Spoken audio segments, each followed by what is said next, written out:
Ben Povich and Tyler Gallo here with you for the All Aboard finally for Big Train postseason baseball. Game 1 of the semifinals coming up tonight. The DC Grays, after an upstart victory in the wildcard play-in, come to Povich Field here tonight. A little bit of a delay after unplayable field conditions at Povich Field last night, but finally ready to roll. The sun is shining. Great night for baseball. Tyler, what excites you about this playoff series that starts tonight? It's a chance for the Big Train to really stake their claim to that #1 seed like they have, but they really need to be wary of the long layoff they've had in between games. That really seems to affect teams, especially as they get by in the first round. But a guy that who's had a really good season, but they've handled him pretty well in all their appearances against him this year. Tucker Alch is on the mound tonight for the Big Train. Tucker Alch, DC. Tucker Alch, the first opponent in the Big Train's trail to 10, 9 championships, looking for number 10 this postseason. They'll send Grayson Hitt, a great pitching matchup coming up in just a few moments. Grayson Hitt, an absolute strikeout machine this season. We've seen him all year long really just mow down batters and not get too big for his britches out on the mound.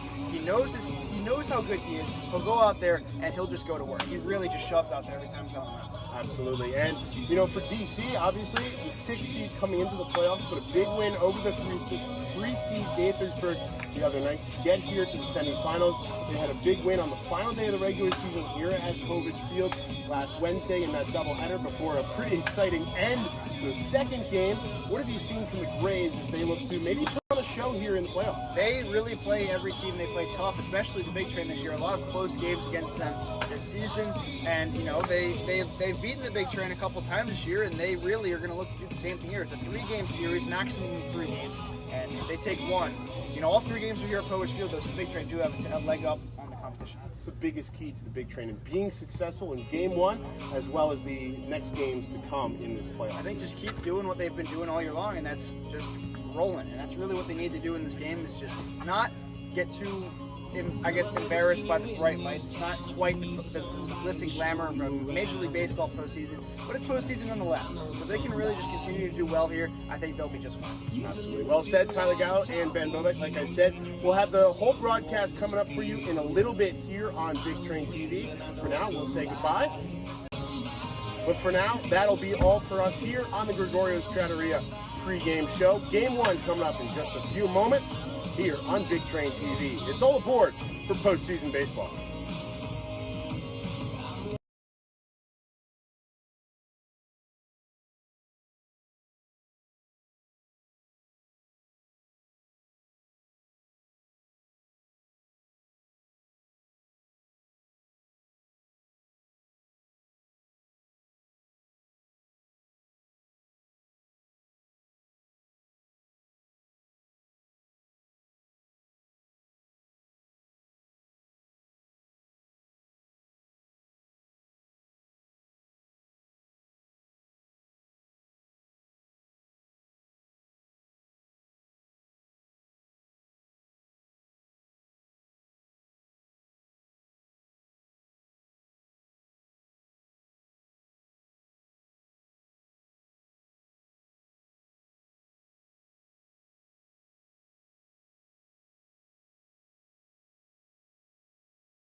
So Patrick Vandenberg out at first base on the dropped ball by Kemp Alderman, and man, tough thing to take. Torres made a great throw, but Kemp just dropped it.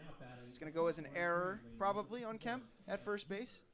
Yeah, nothing on the scoreboard yet, so we'll see how it's officially registered. Hit how has to work out of the stretch. Vandenberg at first and Cam Buford, former CRCBL Player of the Week. They check on the runner at first. He's not going anywhere. Still waiting on a scoring for that, and we'll see what it is. But like we said earlier, excited to have a few guests, Rocco Pepe and Luke Baker, joining us later. Pitch to Buford, outside ball 1. Buford this year, I mean, he's been high and away one of the best hitters on this team. And came through clutch, as you mentioned, in that Gaithersburg game. This comes up DC empty, as the 6th seed, the final team in the standings when the regular season closed. But here they are playing in the first night of the semifinals up against the top-seeded Big Train. Everybody available tonight for the Big Train, both out of the bullpen and off the bench. They've got a full roster for the first time in a couple of weeks. Buford attacks it and fouls it off. And finally, the error officially put up there on the scoreboard. It's metamorphosed into a really nice evening tonight here after the skies were very dreary earlier. Threatening some rain. We got the tarp out, why was that not an option several other times this season? We don't know. 1-2 here from Grayson Hitt. He's in strikeout mode. Sets and delivers. Outside ball 2, up high. Buford batted .412 en route to a CRCBL Offensive Player of the Week earlier this year. Buford out of Grambling State, South Holland, Illinois native, has those high set stance, a lot like Nolan Sean Uels from the other side. Yeah, almost Pitch, a mirror image. Fouled off of his foot and in front of home plate, and that's not. So it's the same lineup that we were slated to have for Bethesda in the washed out game last night. They didn't even change the lineup card. Grayson Hitt getting the start, wearing big old number 30 on the mound. Alabama, he's a guy that's got all the talent in the world, and we've seen just that this year, how he's worked. So he's going to be opposed by a guy that the Big Train couldn't touch his last time out in Sage Dobbs. Maybe distracted by his hat flying off. 2-2. Buford tops that one foul, and it's still 2-2. Yeah, able to stay on top of that one. Off the end of the bat there, but sharply hit back into the screen. The CRCBL postseason it is, and fortunately you can't see our amazing CRCBL playoffs thing because of that white banner in front of us. Buford up the middle, could be 2. Thomas takes it to second for 1. Torres back to first, double play. And that'll get Grayson Hitt out of the first inning. So it's a pseudo 1-2-3 first inning for Grayson Hitt. The error leads that to not happen, and the Big Train are coming up when we come back on Big Train TV.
Whoa.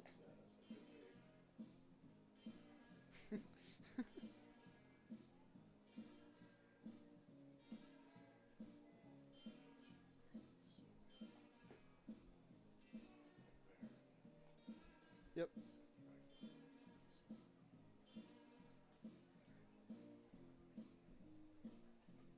What is the official name of the song? Does anyone know?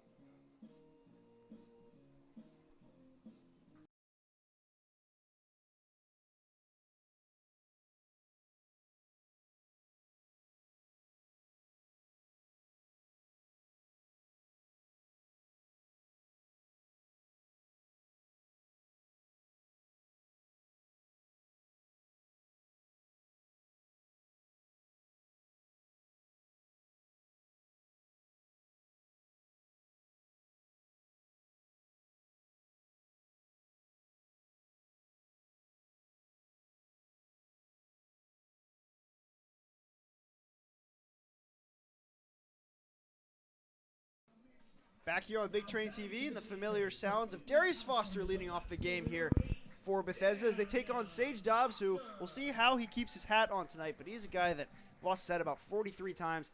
We'll see how that goes, but the Big Train couldn't touch him his last time, and we'll see if they can this time on the mound as Foster leads in. The BABIP King, we're ready for his first pitch from Dobbs. The pitch, hat falls off, bunted. It's a good one. Going to be tough to get him at first base. The throw down is not in time, and Darius Foster, just like that, is aboard with a bunt single. I mean, what more can you say about Darius Foster this year other than he puts the ball in play, and usually good things happen. It feels like it's been a couple weeks since we've seen that from him. Showed a little bit of power in the last stretch of the regular season, that big 3 RBI triple and that big win to clinch the regular season crown down in Alexandria. But Darius Foster going back to the basics, doing what he does best, to put a leadoff runner on board for the 2019 playoff hero, Matt Thomas. And the fresh leader in history for the Big Train in stolen bases is Darius Foster. Hit his 44th. He broke Gio Diaz's record of 39. And the basic, number 2 hitter in this spot, as we'll take a look at the records right now, is Big Train. Really, just what a season it was. 1.9 RBI per game for Kemp Alderman. If he had come earlier, he would have broken Hunter Renfro's record of 53. So there's the records the Big Train broke this year, or set, or around. Here's Jack Cohn taking the first pitch for a strike, 0-1 from Dobbs. Jack Cohn is your prototypical 2-hitter, a guy you absolutely won in the situation, a guy that knows how to drive runs in. And when you have guys in front of you like Darius Foster on, you will basically have a runner in scoring position at some point. Fans start to cheer here.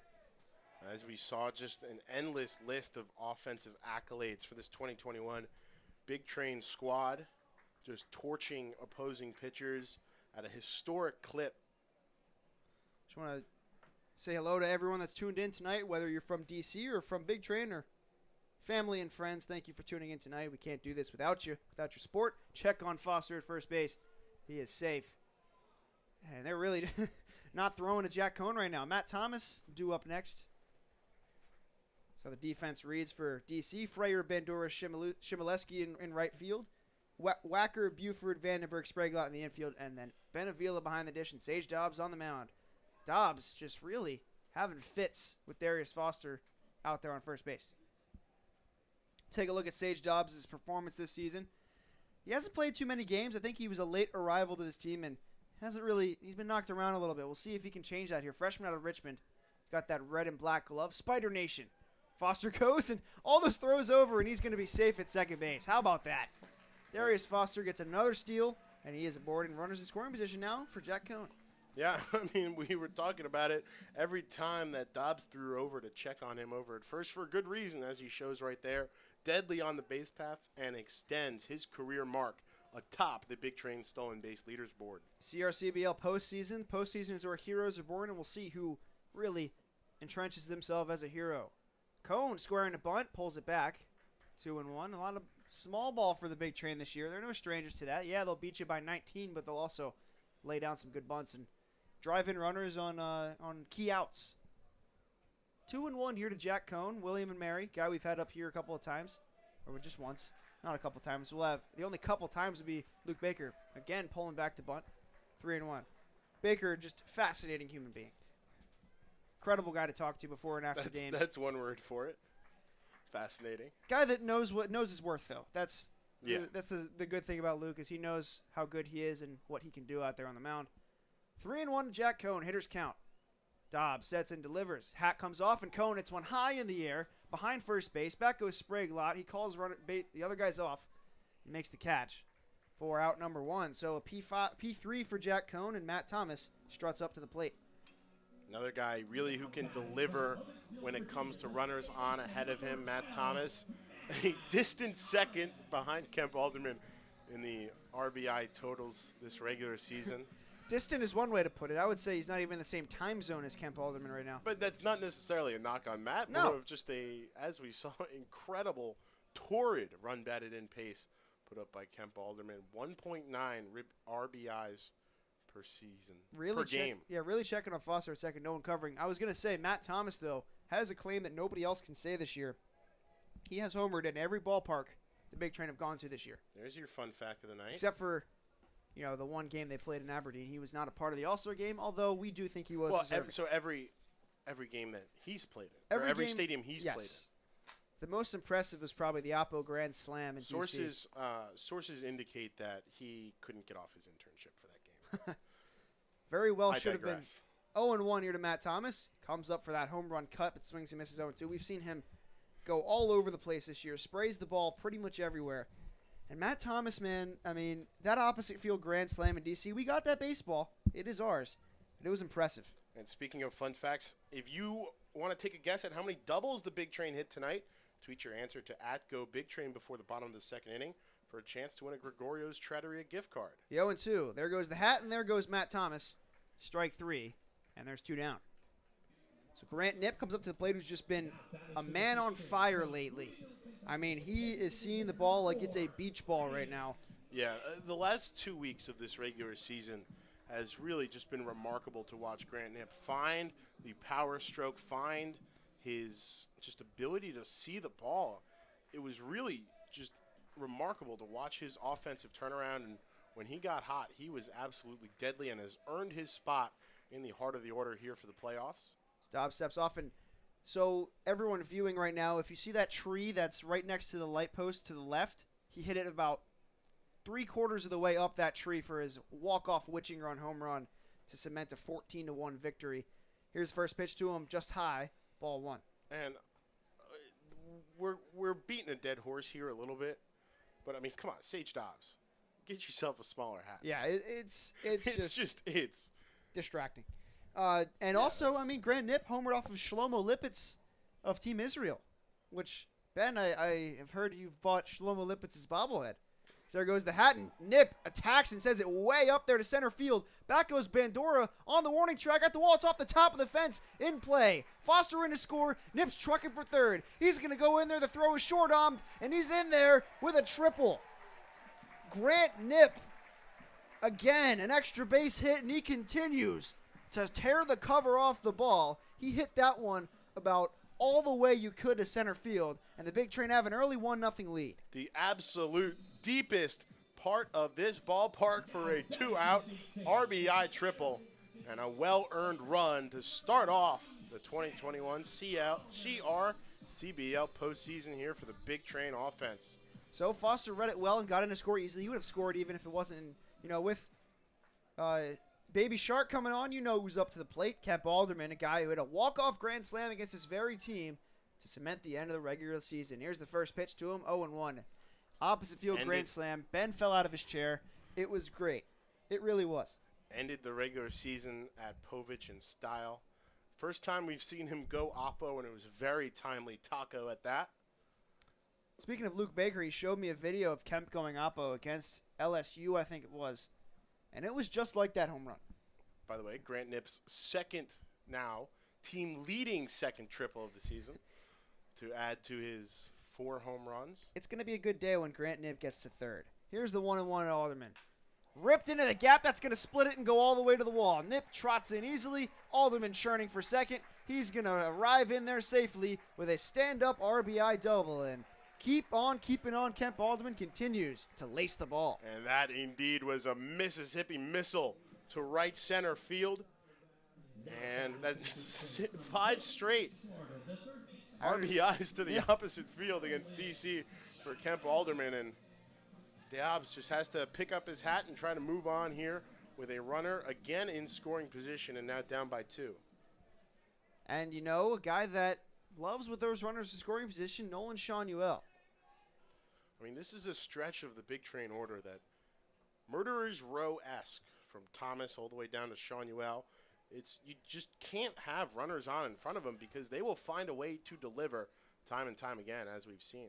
So I got in trouble for knocking my hat off intentionally when I was younger in my one pitching appearance. My mother was not very happy about that as my hat was caked in dirt after the game. I wonder how Sage Dobbs' mother feels about his hat continuously flying off.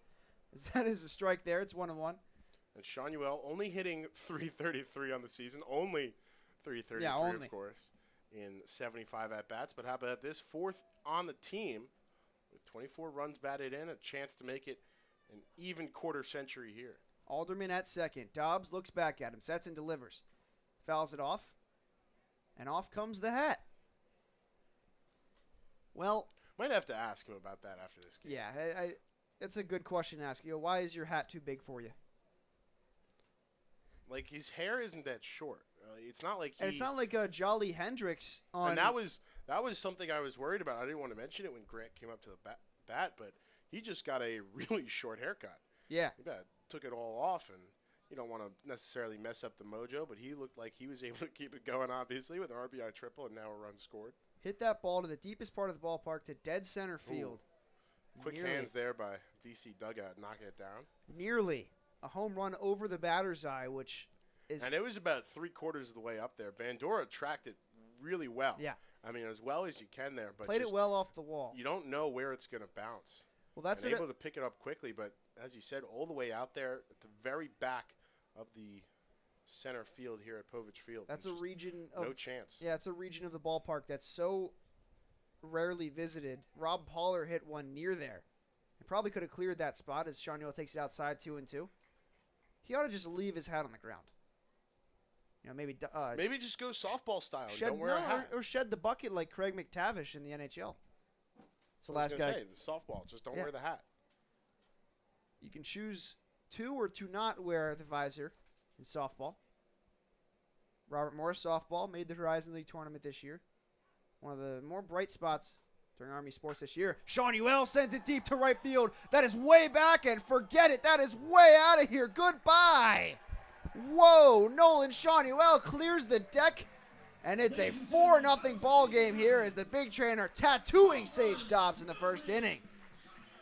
Oh, my goodness. A big fly and a big one at that monstrosity. Knew it off the bat. Tapped that helmet, Nolan Shanuel.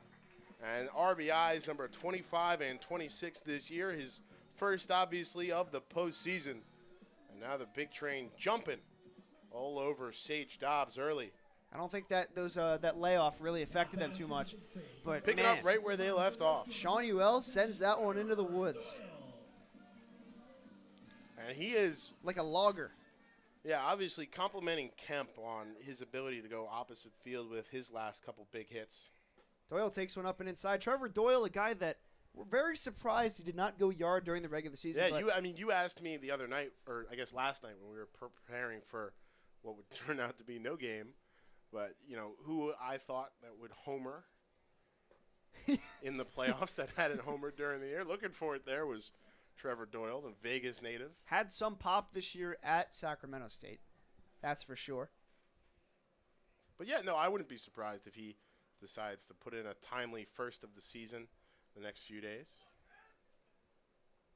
He hits one to the opposite field deep towards the gap, but coming over is the left fielder, Frayer, to make the catch and finally put the inning to bed. But 4 runs come across on 4 hits for the Big Train, all capped off by a long 2-run shot by Nolan Shanuel. Big Train lead it by a quintuplet, or no, quadruplet. There we go.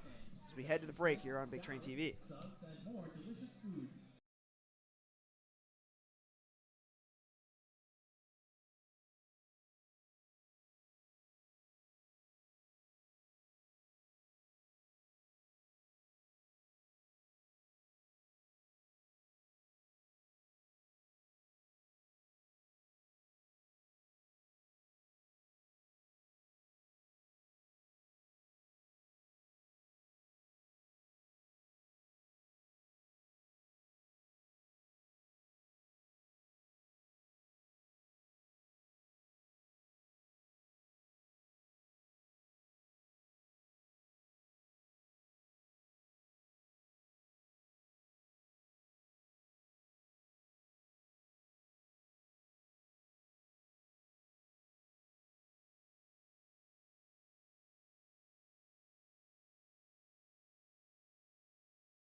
Nolan Shanuel. I'm so excited that he hit a home run that I got to throw an homage back to our old friend Bob Johnson, who hasn't been here in a while.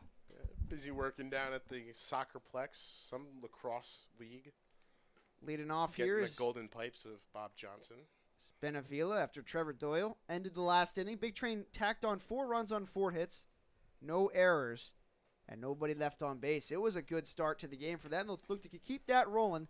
Maybe get this game out of the way. I don't think is there. I do not believe there is a. It's a good question. I don't believe there is a run rule in the playoffs. So we'll play all 9 innings, barring any unforeseen weather in the area. Sevilla knock on wood. Fouls another one off and dealt with some interesting circumstances before the game, of course, as I'm sure everybody is now aware.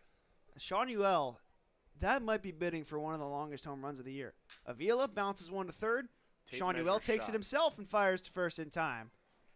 And that's out number 1. Tape measure shot for Nolan. And what I was saying before we had to end the inning was, we appreciated Kemp's ability to go opposite field, but Nolan's ability to just turn on baseballs and own the right field fence has just been really impressive to watch throughout the year. I've said this before, but I'll do my best impression of him. Ladies and gentlemen, there's been vacation shorter than that ball. Little big league. Strike there. 0-1. I miss the Metrodome. What a quirky stadium for baseball, at least. Perfectly suited for football, though. Again, quirky's one word for it. Gets away is near I can't handle it. The Baggy might be one of the greatest stadium features ever. Greatest and oddest, I guess. I love playing with that stadium. I'm MLB The Show. Here's the 1-1 here to Robbie Wacker. Maybe we'll see a knick-knack Patty Wacker. Of course, legendary announcer for Pirates, Greg Brown, used that for Rob Makoviak. Say Mac Whack as he whacks one into left field.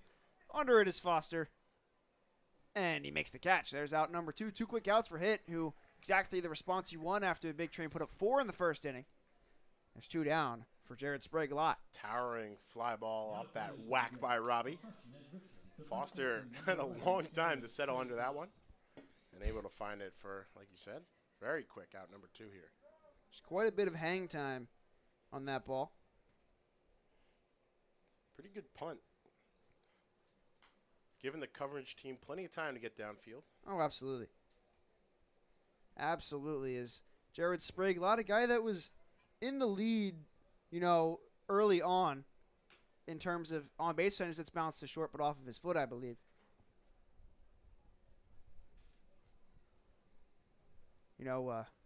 But we love seeing how the season is shaped out as we have really just run our operation ourselves all year long.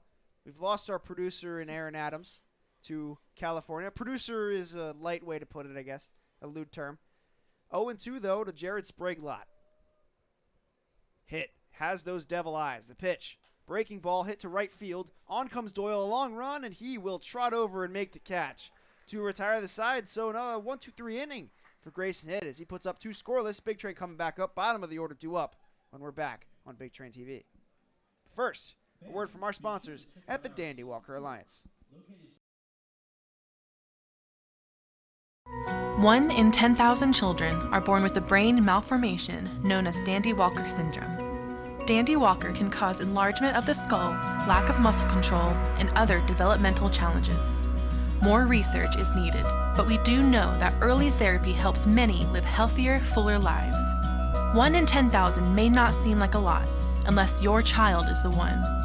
Learn more, find help, and help others. Visit dandy-walker.org.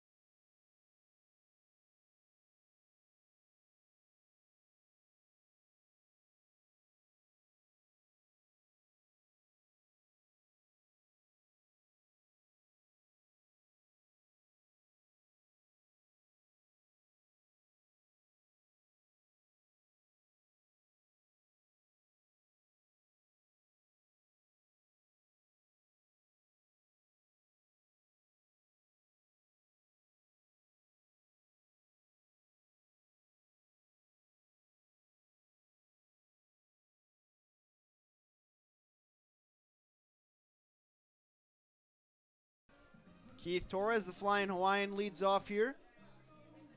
Keith Torres this season has just been unbelievable with how selective he's been at the plate. His on-base percentage is probably 200 points higher than his batting average. First pitch he takes, strike one from Sage Dobbs. OPS probably right there. North of 1,000 maybe. I mean, he has been just quietly such an important cog in this Big Train offensive lineup. In the 8-hole tonight, a guy that thrives in the 9, but Danny Nerai has that claim. Nerai, a guy that started off strong, then it just faded a little bit as the season went along. He was still contributing in very important ways as the year went along. Of course, all-star this season for the Big Train, 246 batting average after the season went down, but a guy that was very impressive to me. 1-1 now to Torres, up and in. Had to get his hands out of the way, and it's 2-1. Yeah, but for Torres, I mean, this is a guy who, an all-star in his own right. Oh, yeah. Big Train had... But we talked about the, big bats that kind of produced this 4-run lead here in the bottom of the second. Talking about guys like Nip, Alderman, Sean Uel, Thomas ahead of them. But it's Torres who really does such a great job of when, that kind of middle of the order is producing, or maybe a little lackadaisical for a night or so. Torres strokes it to left field. That's going to go into the corner and be a base hit. Extra bases for Keith Torres as he sprints around first base and heads to second.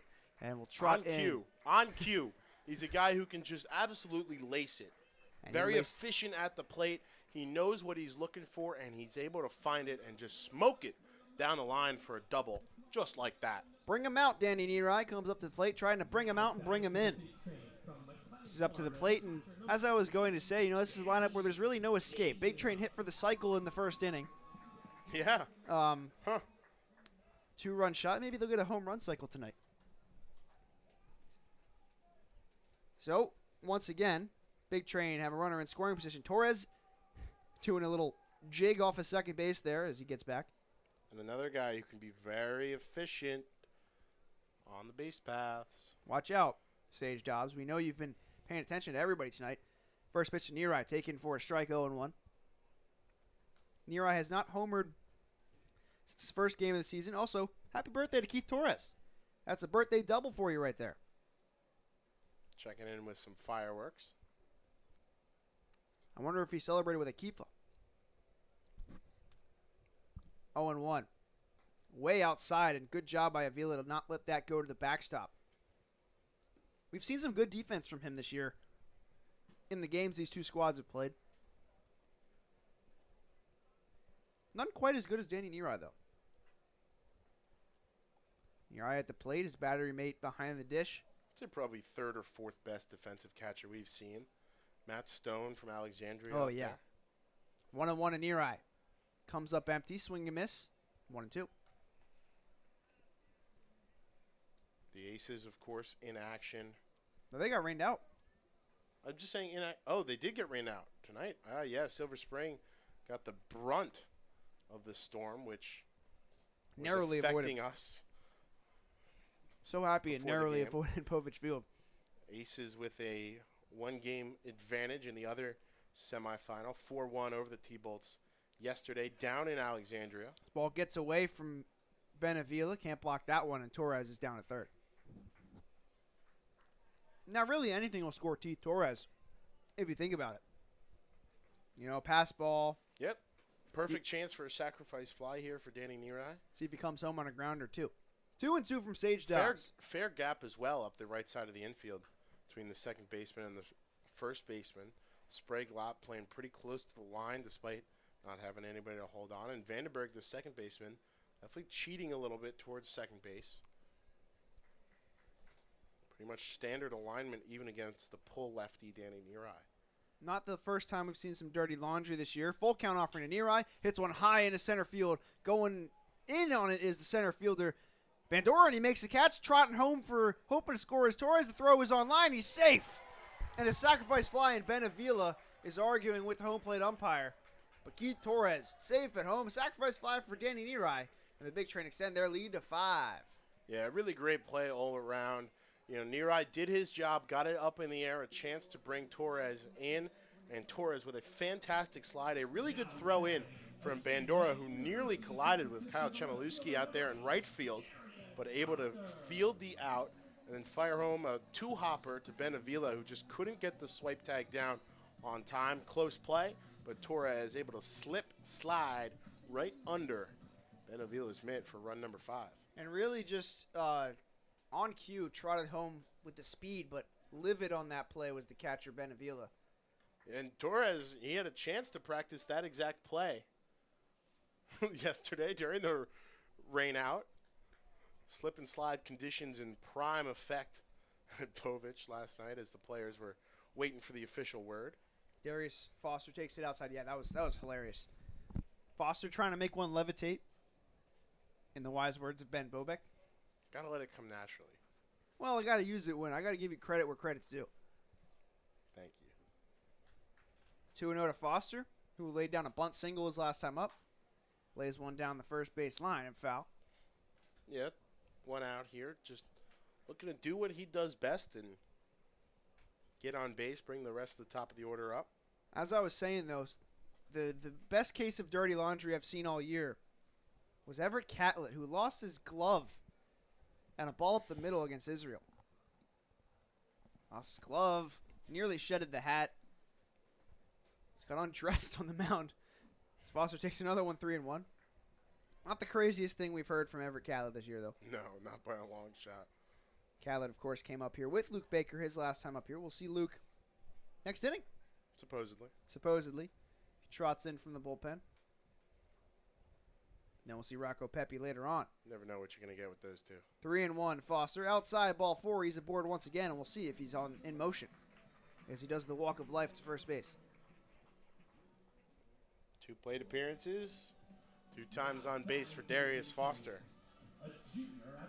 Filling out his 3 true outcome bingo card, except for the hit. So I guess not. Nolan Shanuel could, though. So Reggie Terry's going to go out there and talk to Sage Jobs. This might be it for him. We'll see if a new pitcher comes in. Do you see some action? Yes, clash plays. In the pen down there. That's a great song to play in this situation. Should I stay or should I go? DJ Roberts swag on 1 tonight.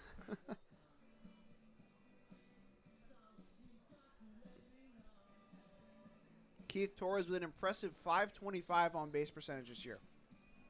And Foster right behind with .465. Of course, all those numbers reset tonight. It's a new ball game, postseason, baby. Joey Kraska, the righty, rising freshman at one of 2 New Kraskas. Jersey Techs. Yep. From the Pittsburgh area. Dad, Frank Sr., played at the esteemed University of Pittsburgh. I prefer Robert Morris, but I can see where you're coming from. Hail the pit, as always. Bobby Moe, as it's lifted into foul territory, or maybe a couple of steps into it, is the third baseman whacker and makes the catch, and there's out number 2. Might have made that catch right on the line, actually. Just straight down it, up in the air. So Jack Cohn up again. Or no, Matt Thomas. Jack Cohn is retired again via the pop-out. That's what I was trying to say. It's Matt Thomas struts up again. Struck out his last time up. We'll see what he does here with a runner on. See if Foster's in motion. Quieter night at Povich Field. With a lot of people in attendance. They're all out for the postseason, baby. Best time of year. 81 degrees and cloudy night here. Rain avoiding us as best it can. It was ominous for a little bit. First of 3 games. It was really humid. Can't find that ball. Avila loses it and down to second easily is Darius Foster. But, yeah, an impressive crowd tonight. Probably upwards of 500 in attendance tonight. We'll get the numbers closer towards the 8th inning when the books are finalized and such.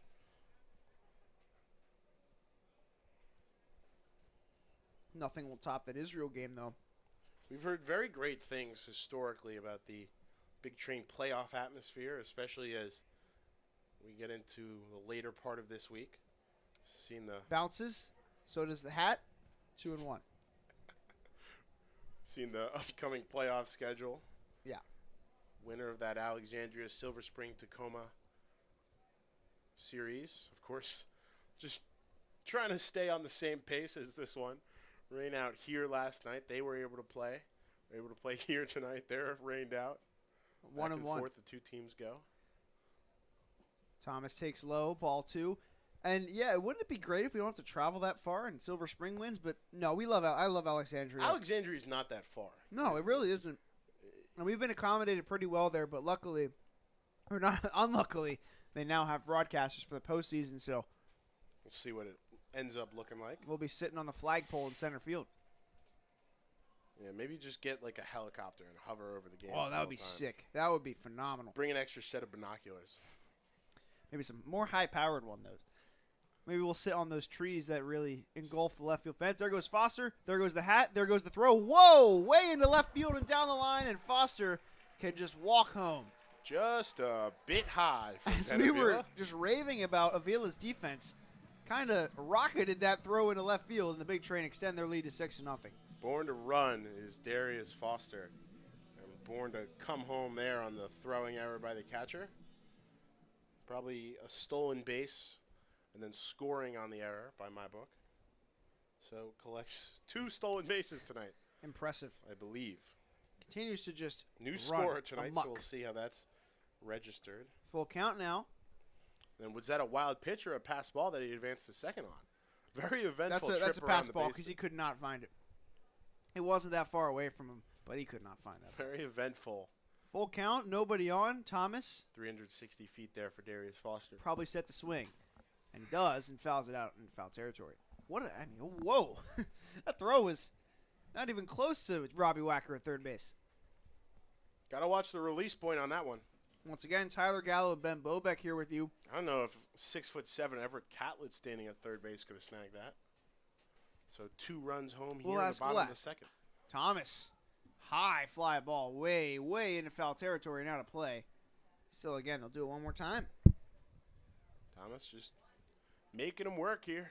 Couple fouls off. Matt Thomas this season, very deserving of an all-star nod, but sources say he couldn't make it, according to Ben. That's what I've been told. So he continue. Well-embedded moles. Can just stake his claim as one of the better hitters on this team regardless.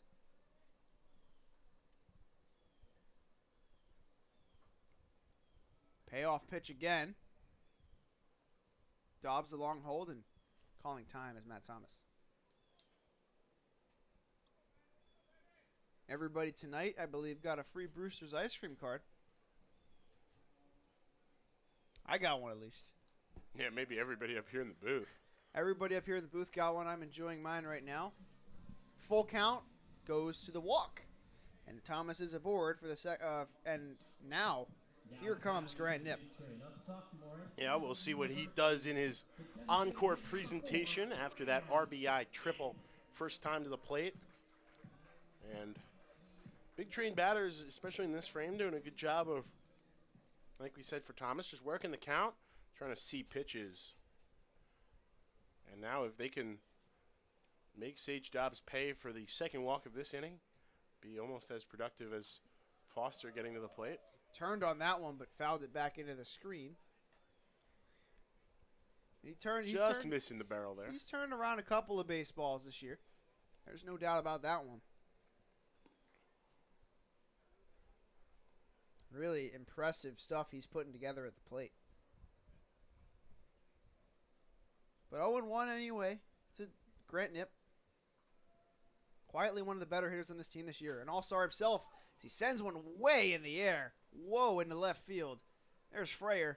Makes the catch and retires his side. The sky's darkening a little bit here at Povich Field, but the Big Train are brightening it up. 6-0 as we head to the top of the third on BT TV.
Kyle Chmielewski to lead things off here in the top of the third. Grayson hit in command right now, and we have another pitcher joining us shortly, and our good friend Luke Baker. The only time you can use the word short in a sentence with his name. It's inside, 2-0. Luke Baker, of course, taught me how to throw a slider today, and we'll talk about that in just a second as we get situated here. 2-0 from hit. Chmielewski takes ball 3, just low. So Big Train today really tacking on the runs through the first couple of innings. Grant Knipp sent that one way high into the atmosphere. Takes a strike there, and it's 3-1. Ended that inning with an F7. Turn things over for Kyle Chmielewski, the right fielder. We saw him, the last we saw him, he was surrendering a walk-off grand slam to Kemp Halterman. Yeah, tough spot there for the DC Grays bullpen. You know, obviously, Donovan Frayer. And there's the first, her second base runner of the day, Kyle Chmielewski aboard the walk. Yeah, Frayer really was the one that opened up the wound, and pouring salt in it was Kyle Chmielewski. It was just a tough situation overall for the Grays pitching staff. Obviously, the end of a doubleheader, 5-run lead, and just couldn't quite close things out from some of their multi-purposed arms. So again, misses just by a little margin. Here to the hitter, Evan Smith, the designated hitter. Donovan Frayer rounds the bottom of the order out. One of 2 Grays to be named Offensive Player of the Week at one point this season. Evan Smith. High set stance. The pitch from hit. Just up and in, 2-0. Hit all of a sudden missing a little bit out of the zone. As you know, sometimes that happens throughout a game. I'm sure we'll talk to Luke about that in just a second. Luke's been up here before, was up here with Everett Catlett, and told a joke that Ben just couldn't deal with. I heard a slightly better one from Everett, but it's a little too dirty to say on air. You know what? Screw it. I'm going to do it anyway. Ben, I wouldn't do that if I were you. Swing and a miss by Evan Smith. It's 2-1. There was a white horse, and it fell in the mud. Ben, let's just watch the game. Luke Baker enjoying that one thoroughly behind us. 2-1 here to Evan Smith. Here's the pitch. Swing and a miss again. And when Grayson Hitt gets into kill mode, it's really hard to get him out of it. We've seen that quite a bit this year. It's been impressive to watch him go to work on the mound. 2-2. Breaking, or not breaking ball, but probably a fastball. Sizzles outside. Cow runs full. Luke Baker, the first of 2 guests that'll be up here today. Rocco Pepe will grace us with his presence in, I believe, an inning or so. As Ben has exited the premises. Ball 4. Evan Smith, and I'm just alone with Luke Baker, which I don't know is a great situation to be in. 6-0. Still no hits allowed by Grayson Hitt. Only 9 hits allowed during the regular season, but Donovan Frayer aboard. Tattooed baseball foul the other night. So consecutive walks here for Grayson Hitt. Donovan Frayer, the DC Grays jerseys, I'll tell you what, some of my favorite jerseys in the league. Misses again, 1-0. Yeah, that slight little imprint on the back. Interesting little look. I like the gradient DC, so it should be a special part. As we're now joined finally by Luke Baker. Luke, thanks for coming up with us. As Donovan Frayer lays down a good bunt, it's going to be tough to get anyone else out. They'll just get Frayer out, and there's out number 1. So what is your scenario fielding bunts? I got to know. Like, what do I do? How do I feel? Do you give it off to other players, or do you just... Oh, I go after it. I think I've been bunted on first at bat of the game a lot this summer. Yeah. And I think every time I've gone and fielded it. So, I mean, I have no problem going and get it. Like, why not, you know? Yeah. Why would I trust – I mean, I trust my guys, but why not just do it myself? Right, exactly. So here's the First pitch, bounce towards first. Great play by Alderman. Steps on first. And I'll just get that out as a run does come in to score, but a great play by Kemp there at first base. And there's out number 2. So, Luke, I mean, we were talking about pitching earlier today. Yeah. And you taught me to throw a slider. I did. So is there anything else you'd like to say? Because you said you got to come upstairs and we're going to talk about pitch influence or analysis. Design. All right. So what do you got for us? So I, while working with you today, I noticed you said you mentioned wiffle ball, and you do have that little side slinging, whatever you want to call it, and the spin on your slider was perfect. So when you see the little red dot, it's grounded towards short. Torres flags it down. The long throw to first is in time. Bingo. Oh my! Bingo. What a play! Woo! Gets the praise of Luke Baker as the inning is retired, and we'll be back with some more pitch design when we come back, Luke. Boom. See you for the break after this.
Once again, back here on Big Train TV. Ben, I am not happy that you put the camera on you for that, but since Luke's doing it as well, I guess I'll oblige. Luke Baker joins us again as Kemp Alderman stands in at the dish. First pitch, right off the glove of Joey Kraska, the new pitcher up the middle, and it gets through!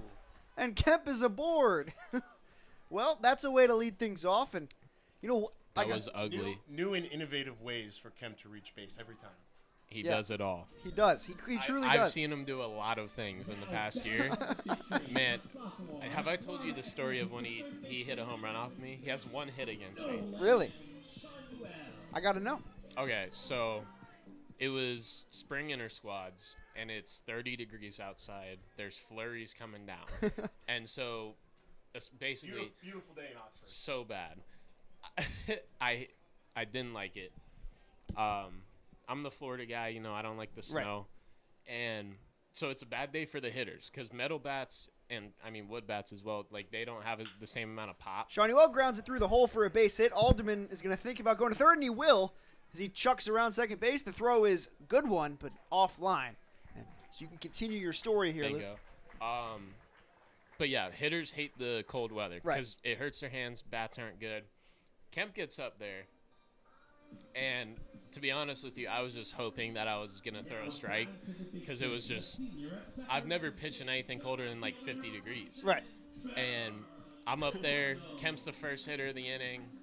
I had him like 0-2, 1-2, and I throw him this fastball, busted him inside. I think if his hands are here on the bat, it hit like where the microphone is. Like he got jammed. I jammed him really bad. And the ball goes up in the air.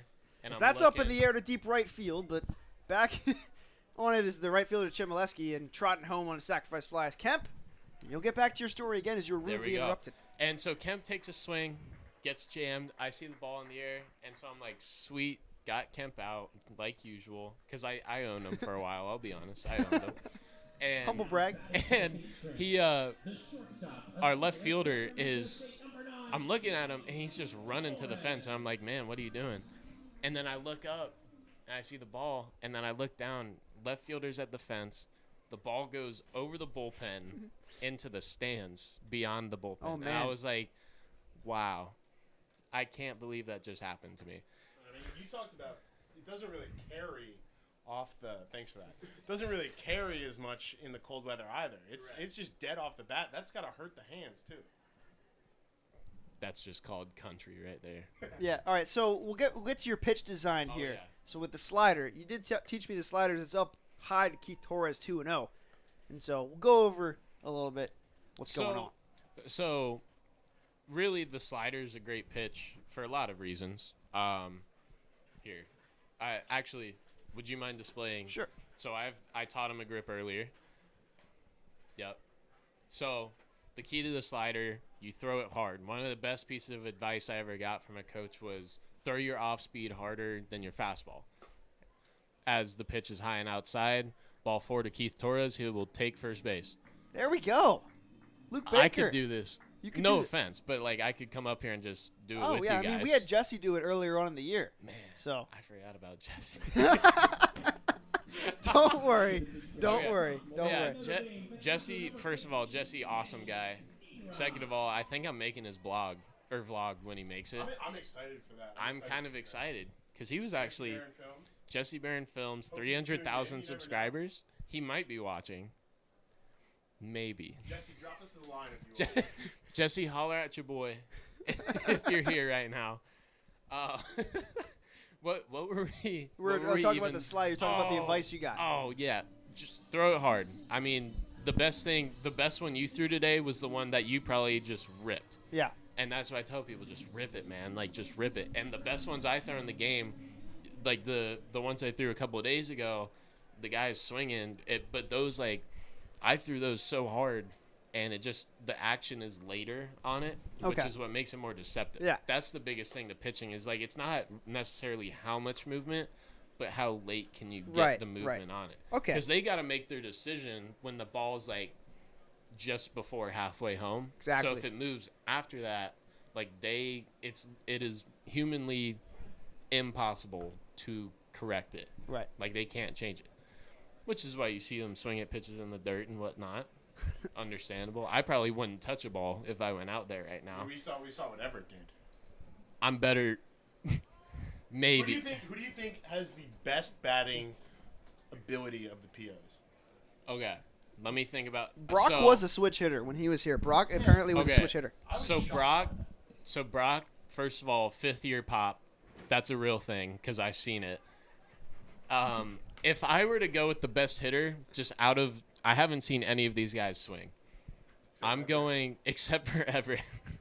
Matt Howitt was pretty impressive with the fungo. I'll tell you that. Howitt hits lasers and fungo, but I can't vote for him because he throws left-handed. Near right, deep gone. down the right field line. Ferret's That gone. ball is gone. Oh, no, just foul. On. That was a laser beam to right field. That's 2 this year that Danny Neary has really. So that's just a long foul ball, a long strike 2, and We'll do it one more time. But so we got to get back to who the best PO is. So my thinking is Zach Locke. Here's why. Okay. First of all, Matt Howard, traitor, because he throws lefty, hits righty. So I can't vote for him. Zach Locke, the short guys have the juice because they're so explosive. Sneerhide breaks the bat now and grounds to first base. Could be Firewood. two. Gets the second, and that's it. So it's fielder's choice, and there's 2 down. So we'll quickly get to your next point here. So, yeah, Zach Locke, short, explosive. I think he hits the best. I think he hits the most consistently.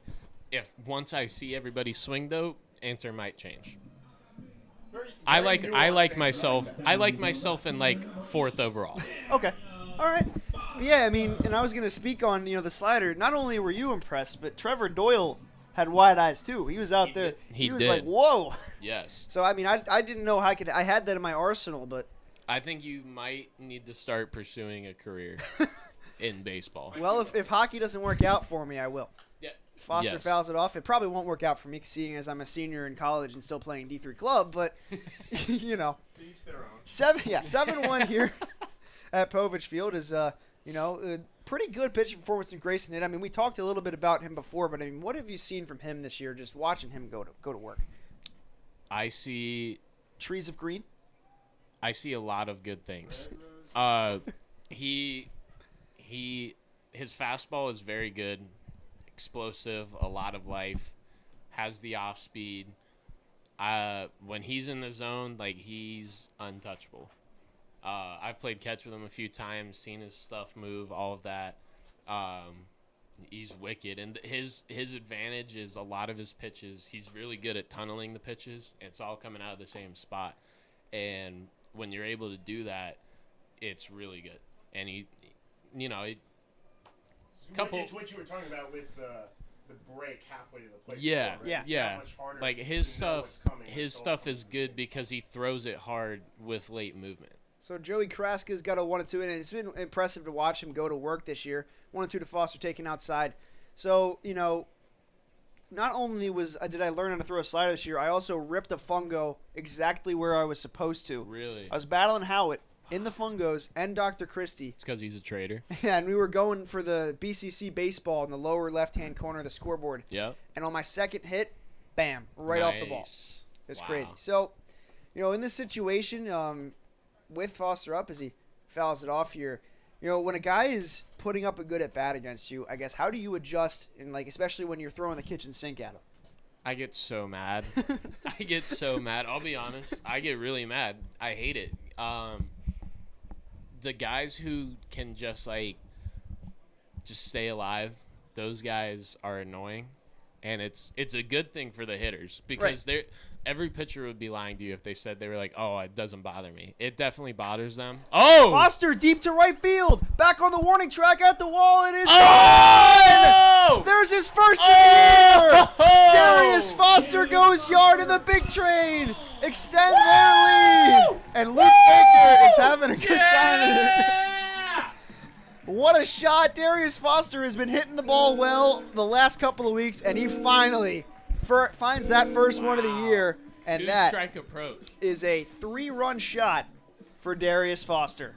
So, Luke, you weren't here for it, but a couple innings ago, Tyler and I were talking about a conversation we had yesterday. No, it was earlier today. Where it was it earlier today? Yeah. I don't even know. The days blend together at this point. About who would be the player who hadn't homered during the year to come out and homer during the playoffs. Okay. I said Trevor, because we've seen his pop at Sac State. No.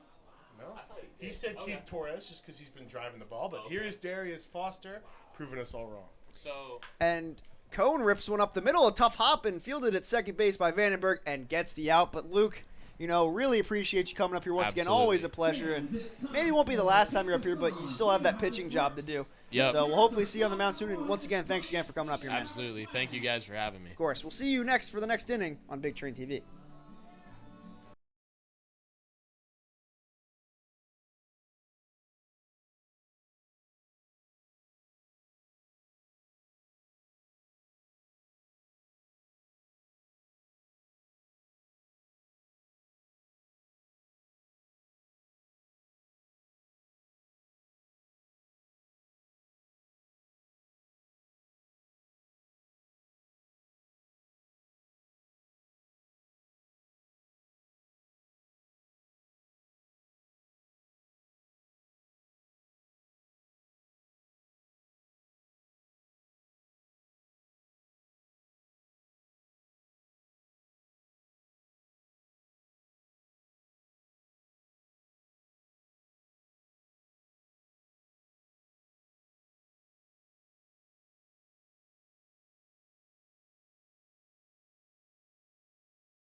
back here on Big Train TV as the Big Train now lead 10-1, and Grayson Hitch just put on cruise control, but really appreciate Luke coming up once again. Always a pleasure to have the man himself come up here.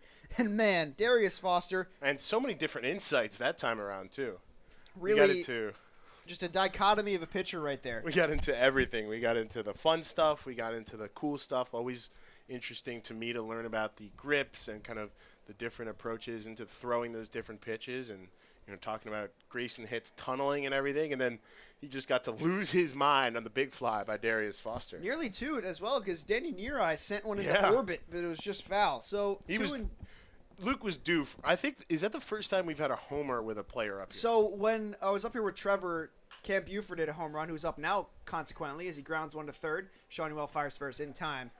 And there's out number one. But, really just incredible stuff. We haven't had a player call a home run yet. I don't know if I would describe that as calling it. No offense to Luke. There was a lot of shouting involved. Similar to what we heard the other night when Alderman decided to walk it off in grand fashion, but a little more words came out back then. But Luke's excited. He'd love to see that. It's his teammate, man. Yeah, you gotta exactly. As in the wise words of David Putty, gotta support the team. From Seinfeld. No, I know. I was just letting that one sink in. The Devils. That's a clip that is often referenced at Patrick Prudential Center. Warburton. Great voice. Wish I had his voice to broadcast baseball games, but I'm stuck with this one. Bounces a little bit in front of the plate. Potentially having to go from the white tees as Grayson hit on that one, but instead it's still 3-0. Nothing wrong with the white tees. But yeah, I think that's definitely the first home run we've had up here. So we should have another guest coming up next. Rocco Pepe come in the future. Ever elusive Rocco. We've been waiting. By special request. It's ball 4 to Cam Buford grounded out. It's ball 4 to Benavila. And Robbie Wacker up to the plate now. Number 14, Robbie Wacker. Really just impressive stuff there, though. We really got the insights that we really never thought we could here. And it's been just a pleasure talking to all the guys we have this year. It won't be the last interview we do. So here's the first offering. Hit the long hold. Has a runner on first to deal with. Still no hits allowed for Grayson. It's inside. Strike. 0-1. Finding the inside third very nicely there with the location. A little bit of an off speed. One thing we didn't get to talk to Luke about, I was hoping to learn some more from his perspective, was pitch spotting, which is an essential tool for us up here in the Dandy Walker Lions broadcast booth, being able to tell which pitch is which. Exactly. And I think hearing him say, it's as hard as it looks, right, to kind of spot out the difference between a fastball, a changeup, a curveball, and a slider, whatever else out of the kitchen sink a pitcher might be throwing. Check swing did not go around 1 and 2. And Hitton might have earned himself a graphic here tonight if he continues to do what he has been doing all season long. And ace of the staff, safe to say? I mean, the guy that you want to go out there, the card you want to play in the first game of the postseason. And there's a check swing, and he goes around strike 3. And there's out 2. Wow, rung up on strike 3 there. Is that the first strikeout for Grayson Hitt tonight? Yeah, yep, surprisingly it is. We saw the sky-high strikeout numbers for him. I believe second or third on the team in the regular season. And collecting his first one there. Looking to do just that again here. Misses outside. Big Train lead it big. 10-1 here in the top of the 4th. The one run on just a sacrifice there. Whoa, big swing from Wacker. Whacks it into the screen. And it's 1-1. Excuse me, Jared Sprague-Lott. Wacker was just the one that was rung up on strike 3. My bad. Rung up, not whacking. So Sprague-Lott, a 1-1 count to work with. 10-1, 8 hits for the Big Train today, and he hits one towards the opposite field and foul, and it's still 1 and they'll move to 1 and 2. Couple of Hit looking to finish hard his night. pieces of contact there on the consecutive foul balls by Sprague-Lott, who we know can put a charge into a baseball or two. Just looking to direct it fair between the lines. Ooh. Oh, good location from Grayson Hitt, but just misses. He was ready to walk. Maybe a bit high there, but really nice. I believe that was the changeup. going back to what we were just saying when it comes to navigational pitches and 2-2. Check swing again, held in time, full count. Yeah, 2 really good pitches there. Kind of towards the inside third, showing the ability to find that spot and trying to work back to it here. We'll see what he goes to on the 3-ball and 2-strike count. Runner goes and swing and a miss in the dirt. It gets away. Neareye collects it, fires first, and that is out number 3. 4 hitless innings for Grayson Hitt as we move to the bottom half of the 4th. Big Train up big.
Matt Thomas, the pride of William and Mary, up to the plate. Face off against Joey Kraska, who's probably going to be asked to wear one here. Up and in.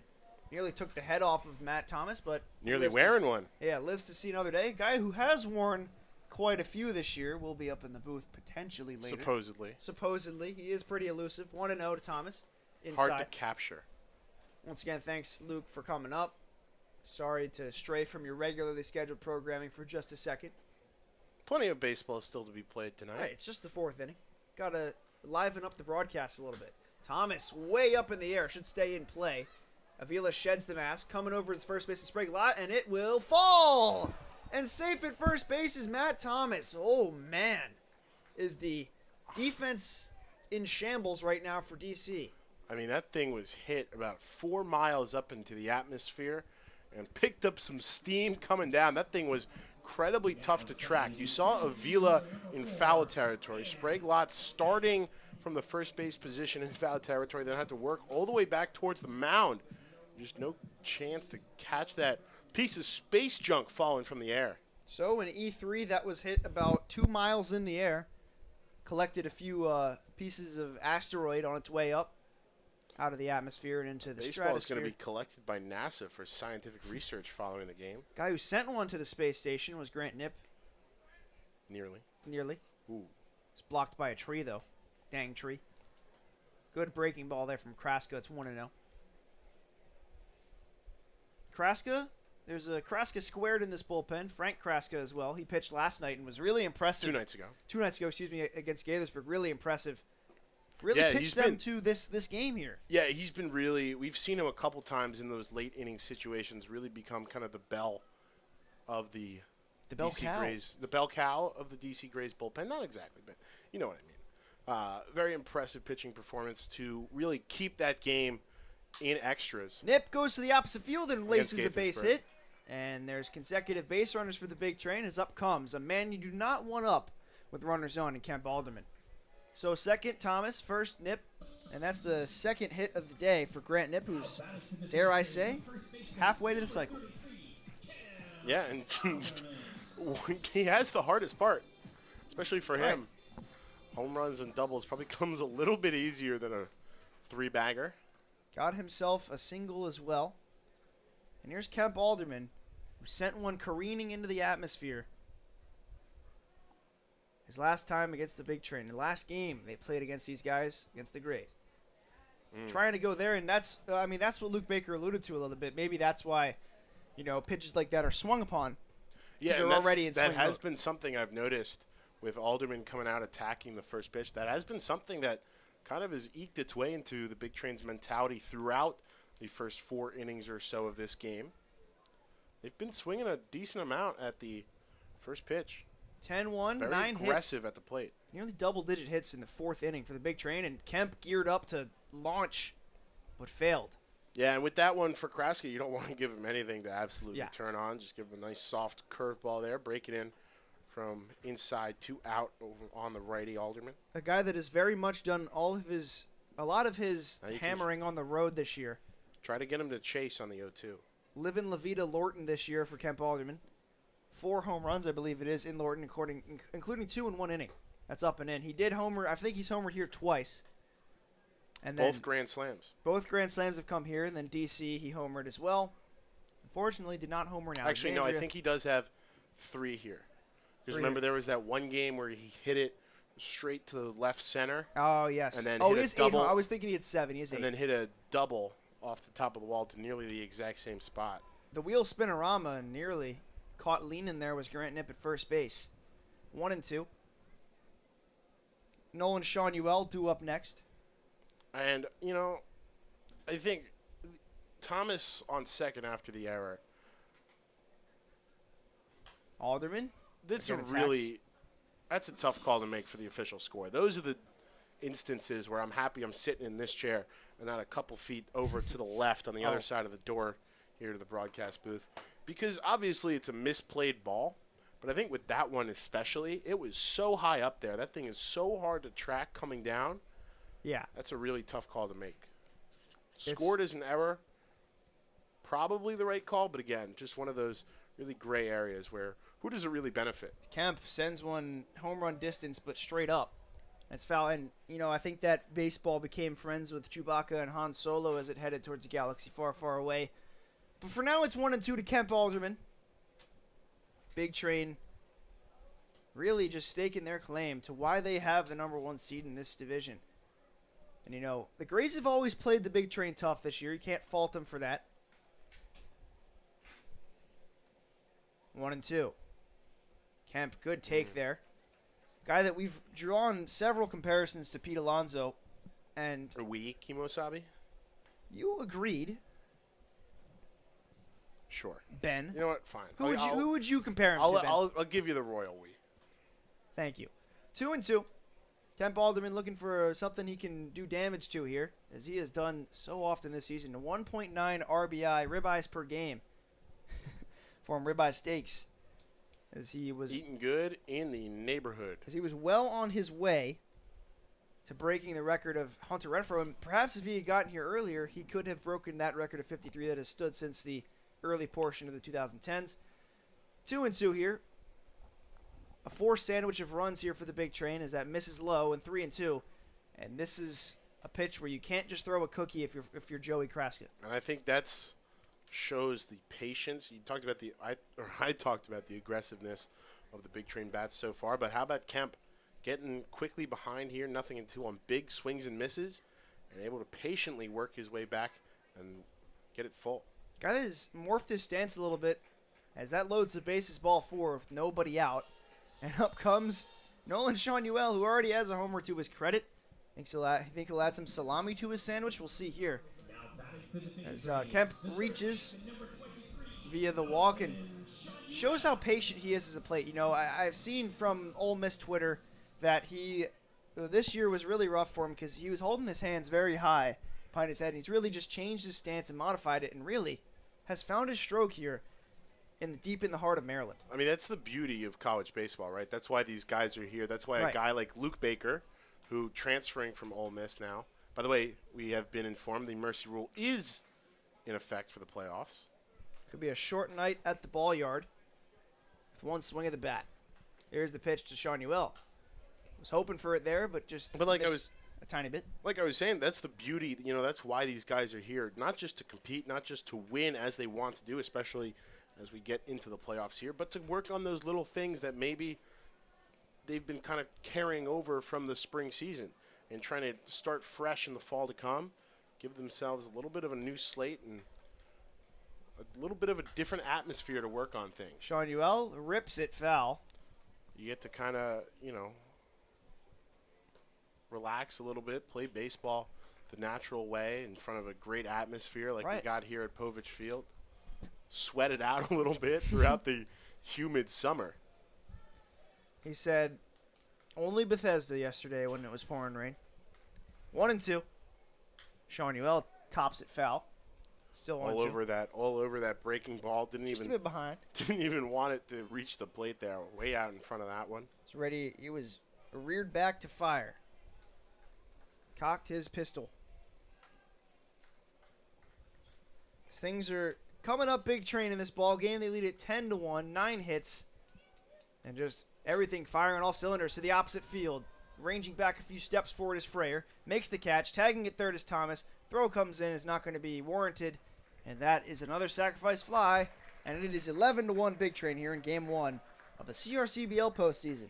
Yeah, I think Nolan heard me down there in the dugout. Goes opposite field for the sacrifice fly. Backs Frayer all the way up to the warning track.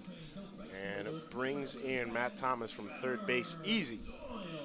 Stretch the lead to 10. He was also halfway to the cycle, but Trevor Doyle, a guy that, your prediction was that he was going to hit his first home run of the season, but this would certainly be a good time for it. Belonged to Darius Foster, and that would reach the witching run for Bethesda tonight.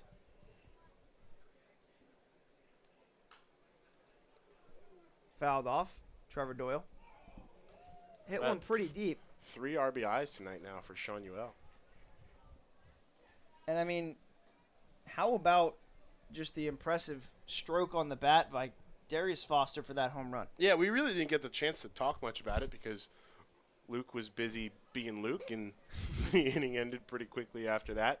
But we just have not seen Darius make contact on a baseball like that. Just absolute lefty power to the right center gap, just to the left of that light tower out there. Seen some stuff in practice. Shading a little bit off the base pass. Double steal in effect. And a ball forward to Trevor Doyle. I know, I think that hit him. Or hit him. And the bases are loaded. Crazy train for the Flying Hawaiian. If he did manage to work a walk on a 1-1 count, I'd be pretty impressed. But maybe the Chiron was off a little bit. You never know. It's Keith Torres again. It's been a inning to not write home about if you're Frank Kraska. A couple of innings. Joey Kraska. But probably asked to ride this one out a little bit for the potentially beleaguered bullpen for DC, who did not have a day off until yesterday. Did not have a day off coming into today's game. Big Train did get those 2 days off. They had Friday off. They did have Friday off. They had those games sandwiched in between. 0-1 here from Kraska. Torres geared up to send one into orbit, but instead, he is currently on Earth, and that is 0-2. Yeah, and I think on that last pitch that kind of skirted all the way inside on Doyle, I think hit him just around the knee, the front knee. Joey Kraska, ERA is above 27 right now. It's inside 1-2. Kraska. But on that pitch, Nip was halfway to third base, bouncing off second. And so that's something you can definitely see as the righty out of the peripheral. And I don't know if you're necessarily thinking pitch out or what as he rings up Torres there on a very nice breaking ball. But strike out. You can see where it just kind of, the control kind of escaped him for a second there with Nip just playing on the base paths. Big Train do have a full bullpen, so we'll see who the first arm out of the pen tonight is for the Big Train. We'll see if hit goes 5. Could very well. Near eye attacks, sends it deep into the gap. Coming over is Bandora. He will dive, and he did not make the catch, and the throw's going to come in. That's going to get 2 runs in. It's a single for Danny Neary that was shaded a little bit by the outfield, and the Big Train have now reached the witching run, where losses become wins and wins become Shorter. that much quicker. Yeah, it's a really, again, Neary has been a patient guy on the first pitch, not somebody who necessarily comes up hacking, but he does there and delivers sort of a sharp blooper to left center field. Bandura was shaded slightly to the right of the second base bag if you draw a line from home plate out. And so he had a really long way to run on that one and put a nice dive onto it, but just couldn't quite get that ball. Able to knock it down and keep it in front of him. He got the ball in as quickly as he could, but not in time to stop those next 2 runs from scoring. Darius Foster has been on board all 3 times, saved his best performance perhaps for the postseason.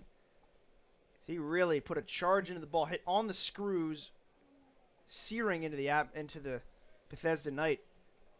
And Neary up to 3 runs batted in now tonight as well. Quietly, really putting together a solid season. The batting average may not tell you that, but Neary has been everything. He's been as advertised for this team.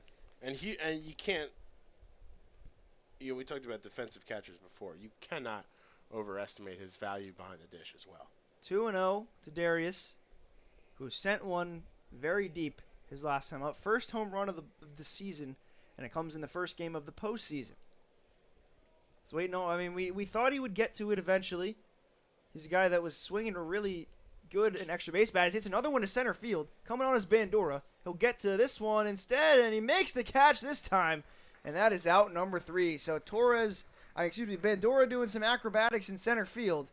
The Big Train are put to bed here in this inning, and we'll take it to a word from our sponsors at the Dandy Walker Alliance.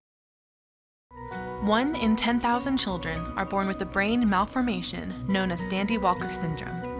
Dandy Walker can cause enlargement of the skull, lack of muscle control, and other developmental challenges. More research is needed, but we do know that early therapy helps many live healthier, fuller lives. 1 in 10,000 may not seem like a lot unless your child is the one.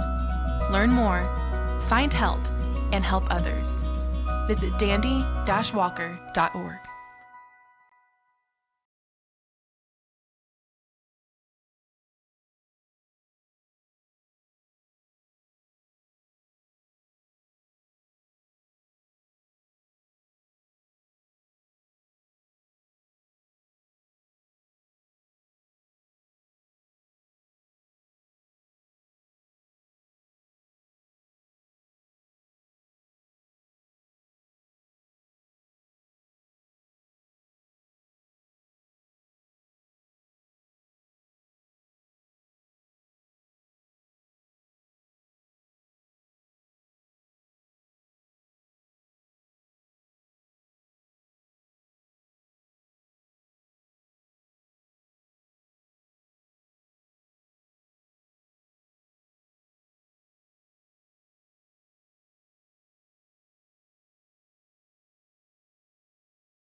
Grayson hit out for his 5th inning of work. Big Train up big here at Povich Field as they lead it 13-1, and we'll have a special guest joining us momentarily as we depart from irregularly scheduled programming for just a second. Hit facing Kyle Chmielewski as he fouls it back. Chmielewski walked his first time up, did come around to score in that scenario, and hit has just been really impressive to me tonight, and Chmielewski will look to try to end his pretty solid performance so far. Grounded slowly towards third. Sean Uel will flip that back to hit and redo things one more time. But yeah, we are joined today, once the the very elusive Rocco Pepe comes upstairs to join us tonight. Rocco, thank you so much for sitting down with us here on Big Train TV. Yeah, of course. Thank you guys for having me. So, this season, it's been pretty interesting for you. As taking inside corner, strike 3, and Chmielewski is rung up for out number 1. Very good pitch from Hit there. We'll talk about him in just a little bit. But first, this season, you spent the last week or so off, but you're back ready to get going again. How have you thought about yourself this season? I mean, it's been a pretty impressive season for you, but how have you felt just out there, despite getting hit by a pitch 14 times this year? Yeah, you know what? I've been doing pretty good. I had an injury this past year, so I didn't get to play. So this is my year for this past year, and I thought I've been doing pretty good, seeing the ball good, playing defense pretty good. So I thought it's been a pretty solid year, and hopefully I can get back pretty soon. Yeah, so tonight, playing D.C., a place where you have hit all your home runs this season. I mean, what is it about that ballpark that really just screams Rocco Pepe home runs to you? I mean, it's a small ballpark, but at the same time, I've only had one that barely got over, but all my other ones have been pretty far gone. But I don't know. It's a good ballpark. It's nice. It's all turf, and I think that one's obviously we could say that one's maybe the best just because it's all turf, but I think ours is the second best. Yeah, so today, the threat of rain, and back in is ready to bring it back here. Grayson Hit pumping in there. Grayson Hit, I mean, this season has been very impressive. What has it been like both playing behind him and also watching him from the sidelines this year? Oh, he's a real deal. He knows what he's doing up there, and both of the Alabama boys, they know what they're doing. I see him all the time at the gym too, so he gets that work in there too. So he knows what he's doing. Yeah, it's fun to watch him out there, and as you start to ease back into the lineup here, is big swing and a miss, strike 3, out number 2 as it'll go around the horn.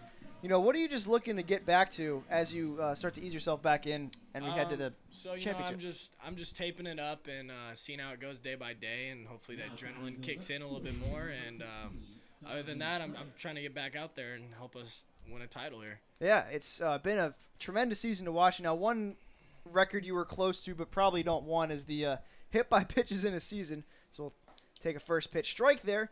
Why have you been a baseball magnet this season? Do you know why, or is it just because you're close to the plate? I mean, I'm on the plate, but at the same time, a lot of them have hit me just straight in the bat. So I don't really know if you could say that plays a part, but some of it does. I get a lot off the elbow guard, but other than that, most of them are just on me.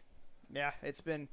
Well, I mean, your dad has just been screaming in pain almost every time it happens, as you probably might be. But I mean, Ben, if you got anything you want to ask her? What's the worst place you've ever been hit? I'm glad I haven't got hit like in the lower body, but that's roped out the deep right field back, and that is gone. Goodbye, Donovan Freyer. We saw him do it the last doubleheader, and he goes yard here. And there's the first hit of the ball game allowed by Grayson Hit, and it's 13-2. It's allowed in style. Yeah. So Donovan Freyer checks in with a long ball, and long ball this season. I mean, really just been a special year just to play with this team. I mean, who's been your favorite, guy to, I guess, talk to or just hang around with this year? Honestly, Cooper Rons. I'm a big fan of Cooper Rons as he's coming in right now. And, I'm a big fan of him. I play with his brother at Long Beach, so I knew I was going to be playing with his younger brother, and Cooper's my man. So how about this? Hit Rons. No errors on this pitching staff, unfortunately. But Cooper Rons comes in, and Grayson Hit departs to a big hand. Rons will take over on the mound. And so we've heard a lot about the guys on the bench, the characters on the bench, and we've heard that Kemp is the biggest character. But who would you say is the biggest character on the bench, and maybe in the bullpen too, because we've heard a little bit about Everett? I don't really go to the bullpen very much, but I have been since I've been hurt. I'd probably say in the bullpen, probably Luke Bake, and then in the dugout, that's a tough one. Everyone's a little different, but I don't know. I think Kemp's a hard dude to read, but look, as you see going out here, we got the Big Papa going. That's incredible at shortstop. Shanuel Torres all doing the hand waves for Big Papa. So, Long Beach State, you got a bunch of guys from Long Beach State here with you. I mean, what's it been like to enjoy this season with them and the guys that you may have known before it? It's pretty cool. It's pretty cool. So this past year I didn't even hang out much with Carbo, but I hung out with him a lot more. And then Locke, I played with him during high school too, so I've been playing against him for the last 4 years. So it's pretty cool that they're out here with me. Yeah. Ben, you got something on your mind? Best Biggie song. I mean, I think this might be as good as it gets. But I don't know. I like Who Shot Ya. I think there's a lot of them, but I think he knows what he's doing. What's your go-to in the warm-up mix? Oh yeah. Me? Nothing anyone would like. I'm a big rap guy, and no one really likes that. But yeah, I don't know. I like rap music, and but as I've been playing baseball, you can't really listen to rap music all the time. So yeah, so exactly. So I've jumped into that boat a little bit, and I've kind of just listened to it all. I think it's all pretty good. So that misses outside. First pitch from Cooper Ron's on the mound today. Bulldog out of the bullpen this year. So one thing we talked about with Luke Baker as it happened when he was up here was charging a bunt. What is on your mind when someone lays down a pretty good bunt in front of you? Get Especially it third as base. fast as you can out of your hand, and hopefully it's a good throw. Aim for that right shoulder so it tails back in, because you want to throw a little sidearm underhand. So hopefully it tails right back in there. Perfect. Yeah, big swing and a miss there from Scott Bandora, the leadoff hitter tonight for DC as he faces Cooper Ron's 2-1 here. Breaking ball just outside. Toughest pitch for you to hit. I mean, breaking balls, we've heard a little bit from other guys, but what's the toughest pitch for you to lay off of for as well? So the toughest pitch for me would probably be that inside pitch, since I'm on the plate. So if I do catch it, hopefully it goes far. But if I don't catch it, that's probably the toughest. And then the hardest one is a really good curveball in the dirt, especially with 2 strikes. Yeah. It's really hard to lay off, or a slider down. We spoke with Luke as that's in there, strike 3 called. That's as good as it gets on the back door right there. And that'll retire the side for the inning. So we have Rocco Pepe up here for one more half inning, and then we'll send you back downstairs. But the Big Train, despite the home run from Donovan Frayer, lead it 13-2. So we head to the Big Train half of the 5th. We'll be back on Big Train TV.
Back here on Big Train TV, and once again joined by Rocco Pepe at a Long Beach State Dirtbag. I mean, how do you feel about that name first? I mean, the nickname, it's incredible. I think it's one of the best. I don't think there could be a better one. Yeah, so as Jack Cohn leads off here, first pitch from Chmielewski, the new pitcher, is aboard on the mound. And Cooper Vest takes over in right field, another one of their pitchers. So you said you faced Cooper Vest, or you know he pitches at BYU. Who's the toughest pitcher you faced, both in this league maybe, or just in general? I think honestly the dude that hit me in on the T-bolts, because he throws pretty hard and he's got a good curveball, but there's a couple, pretty much anyone that's throwing not even upper nines, just low nines, and then has a good curveball. I think that's just tough to hit for anyone. Chmielewski kind of just lobbing it in there right now. 3-1 on the count, and a good hitter's count. What are you searching for in a situation like this, especially with a guy who's not really gunning it on the mound? 3-1, just find it right there, and hopefully you connect. It goes a far way. Fouls off, couple of far away. Outside of DC, and Povich, what's been your favorite place to travel to? I mean, you mentioned DC. How nice the field is there. I think Alexandria's pretty cool because it's almost the same as DC. Yeah. Rips it into right. I think That might fall. Oh, nice catch. Cooper I don't Vest know about that. nearly made it. And Oh, really? Cooper Vest in right field, fresh into the game. It'll find you. Yeah, it'll find you once you're subbed into the game, and that's a big out number one for Chmielewski to get, and Matt Thomas up to the plate. Playing, Matt Thomas, especially in the middle of the order with these guys, hitting around a lot of protection in the order, playing with these guys. How good has it been to just get to know some of these guys as well as playing with a lot of protection in the batting order this year? It's pretty cool, especially just because everyone can flat out hit. I think it's cool, and I don't think there's anyone on our team that's an automatic out, and I think that's tough, obviously, for the other teams. Yeah, definitely very tough, especially when you face, tonight, really, as that goes off the catcher's mask of Avila tonight. Thomas, Nip, Kemp, and Sean Ewell really all in that middle of the order. And I guess, early on this season and overall, how great has it been to be trusted? First off, learning under Coach Sal, and how great has it been to be trusted by him as you've gone along this year? Oh. Does that nearly hit him? I don't know if it hit him or I think it went too I think it far just went behind him. Yeah. So just misses behind him, but as Brady Gump comes into the on-deck circle. So, yeah, learning under Coach Sal this season, how good has it been just learning from this guy? Sal's a really cool dude. So the reason I got here is because he's really good friends with our hitting coach. And that's how I got here. And that's Thomas. That's Deep to touch. center field. Back is Bandura on the warning track at the wall, and he makes the catch. And a loud out number 2 all the way back. Deepest part of the ballpark. Not quite a can of corn. Not quite. That's out number 2, and you can get back to it. So yeah, Sal's a really cool guy. I got sent here because of our coach, but no, he's cool. He's laid back, and when he needs something to happen, if we're just playing down, then he'll get us going. But no, he's a really good guy. He lets us play the game, and I think that's important for especially everyone just being different type of players. He lets us play, and I think that goes to our strengths. Yeah, really a great guy to learn under, and watch as the season goes along. But also, how great has it been to be trusted as a member of the starting? Before you were hurt, just as a starting lineup almost every night. Oh, it's amazing. I've had, obviously everyone does it, but I've had those nights where you go for 4, but you're still in the lineup the next day, batting in the same spot, playing the same position. I think that's important for a player to know that no matter, obviously, you want to perform, but at the same time, as long as you're having quality at bats, he sees that and he keeps you in the lineup. Right. Yeah. It's and as you sometimes go through slumps and the season goes along, how do you bust out of it, or how do you just take your mind off of what's happening for you at the plate? So the good thing about this is you're playing every day. So as Gump hits one deep to center field, and there's Bandura, and he will make the catch for out number 3. So that's unfortunately all the time we have with Rocco today. But Rocco, thanks so much for joining us. Thank you guys for having me. I appreciate it. Second guest, and we'll head to the top of the 6th inning here on Big Train TV. Once again, Rocco, thanks so much for coming up. Thank you guys for having me.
Cooper Ron's out for his second inning of work as we're back here on Big Train TV. Once again, really appreciate everybody this season that has come up to talk to us. But fly out roulette to the outfield last inning in the 5th. Brady Gulp. Yeah. Sealing it with an F7, F8, and F9 in that inning. An impressive F9. In reverse order. So after 9-8-7. Donovan Freyer really blasted one as that's blasted up the first base line. Nice diving play by Kemp. The underhand flip to first is in time to get him. Oh, wow. What a play by Kemp Alderman. Sensational range from 33 from the not-so-hot corner, but makes over diving stop. And flipping it over to Rons in time for out number 1. Showing off the range that we see from him. Of course, a guy who can play all over the field. Third base, corner outfield, even out there on the bump. But making it work at first base tonight. So you can hang an exclamation point on that 3-1 putout. Just an impressive diving, sliding stop by Kemp.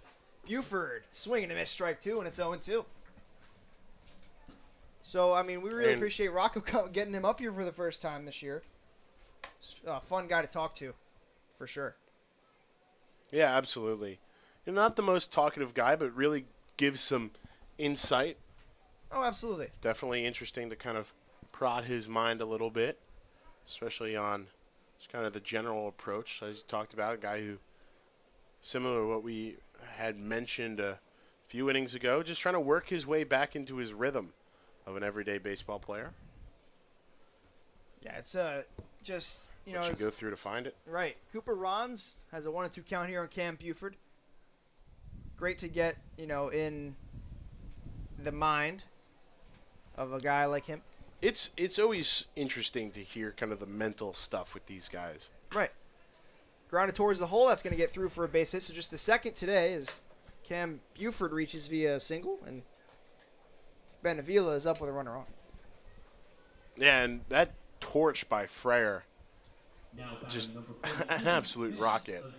And this is, I mean, it's a guy who has struggled a little bit on the mound to get the big train, but hasn't really necessarily had the best chance to showcase what he can do as a two-way player at the plate. And finally got that opportunity and delivered big time to at least give the Grays some sort of juice down the stretch here. Yeah, Donovan. Only the 2 skinny runs for him, though. Donovan Freyer, I mean, charged it to deep right field. So that's home runs in both interviews today. Yeah. Both sides. We had one in the Trevor Doyle one when Cam Buford touched one to right field. I hadn't even thought about that. 1-1 here. Rons will check again. 13-2 the Big Train lead. They need to add one more run to make it a mercy rule game. Grand Nip's out of the game tonight, probably resting him for future games. High ball 2-1 from Cooper Rons. Rons, you know, started off the season with a flourish and then started to fade a little bit as the season goes along. But tonight's been pretty impressive. Get those 2 outs. Ooh. That's inside as I say that. Just nearly avoiding him. Tags him on the shoulder. And for Rons, I think the interesting thing is how long is he going to go here? Obviously, a guy we know that can stretch it out, a guy we know who can put up 2 or 3 or maybe even 4 if necessary. Oh, Runner goes, and that one hits Ben Avila. Ouch. And he will discard the bat and gear and head to first base. So 2 runners on now for Robbie Wacker. He's flown out and struck out looking today. Really just painted for strike 3 on Grayson Hitt. First strikeout victim of Hitt's day. He only had 3. Sage Now Dobbs pitched a batting couple of number innings. 14, Or, excuse me, 4. Pitched a couple of innings. no, 3. You were right. The last one was Rons. Oh, well then my book is a little bit wrong. I had it right initially. You had it right off the top of your head. Don't Always. let the information in front of you fool you, Tyler. Trust the knowledge. There's your tidbit for the day. Wacker takes outside ball 1. A bit of wisdom for you. Patrick Wisdom. I was just going to say, not Cubs Patrick legend. Wisdom. Cubs legend. Really got off to a torrid stretch this season when he first got up to the Cubs. Rons delivers. Sizzles up high, 2-0. You know, it's been a very painful night for DC pitching, and maybe that's why Chmielewski's on the mound right now. To, again, eat some innings up as they attempt to steal Game 2, where they will be the home team, but playing at Povich Field. Ben will be on the call for that game. Yeah, second time we've actually seen that between these two squads, some scheduling issues down at the Nationals Youth Baseball Academy. And then, if necessary, Game 3 would be also at Povich Field. Once again, we thank everybody that has tuned in to us tonight on Big Train TV. Tyler Gallo and Ben Bobeck here with you. Give us a follow on Twitter. Big Train is at Go Big Train, and then we are Tyler A. Gallo and Bo_Bobeck. Ben's Twitter is objectively funnier than mine, and I'm not going to dispute that. Objectively funnier as in people are laughing at me, right? Yes. Okay. Yes. No, yeah, much better. So every now and then I get in on the joke. Better content.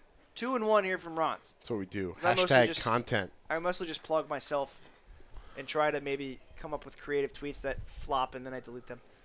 I just tweet too much. There's no question about that. It's an endemic among some people. It's okay. 3-1.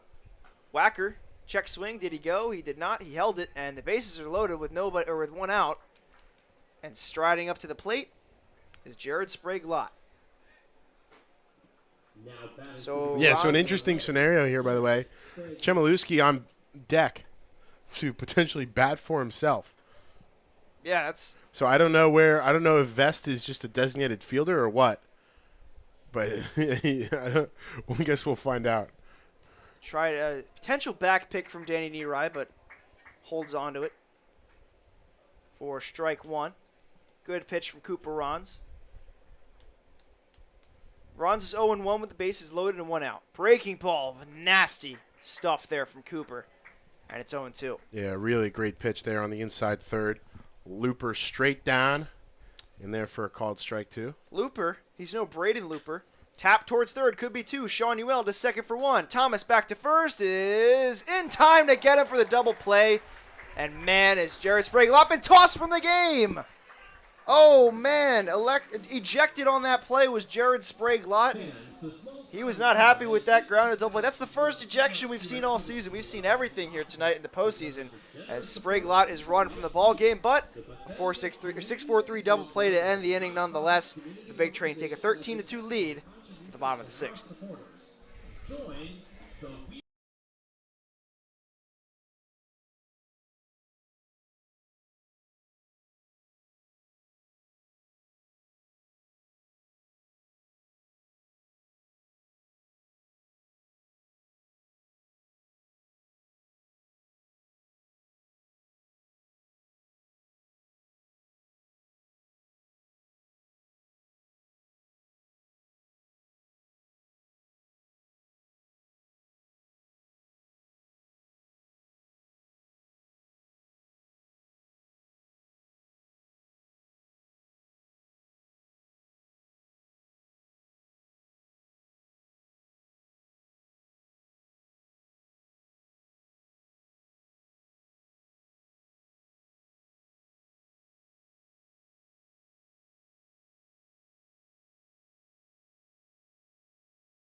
So here's Kemp Alderman. Kemp Shark struts up to Baby Shark, as we said, almost every time since he changed his at-bat song to that. And he faces Kyle Chmielewski. New first baseman, Alex Rosen, is now in the ball game after Jared Sprague-Lott was run from the game. Really. First time for everything, right? Yeah. First Darius Foster home run, first ejection. We do see it all in the postseason. Kemp, fans on a swing and a miss there. It's 0-1. Was hoping to send that one to the maintenance garage over there for parts. But again, coming up swinging. Yeah. Made the point before. I'll make it again. Kemp hits one high and into foul territory. Hoping for a play as first baseman Rosen flushed into action and pressed into service immediately. Into the 0-2. bleacher bums. Bleacher bums is a bit of an overstatement there, Ben. Yeah, there's nobody there. Yeah. It's empty. But, Kemp trying to reach there. A little pitch, probably a little bit outside. Aggressive at the plate on the 0-2 count now. 0-2. Fastball is about a Reagan-era fastball right there. Maybe not. Maybe earlier, like Lyndon Johnson, 60s. 1-2 here from Chmielewski. Yeah, it's ripped into left center field. That's going to fall in for a base hit, and Kemp is 3 for 3 today. Don't look now, but he's on his way to a straight. He's got that double, single, walk. No, never mind. He got the walk in between. So here's Nolan Shanuel, who smashed one into right field for a 3-run shot in the first inning. Really capping off a solid effort today.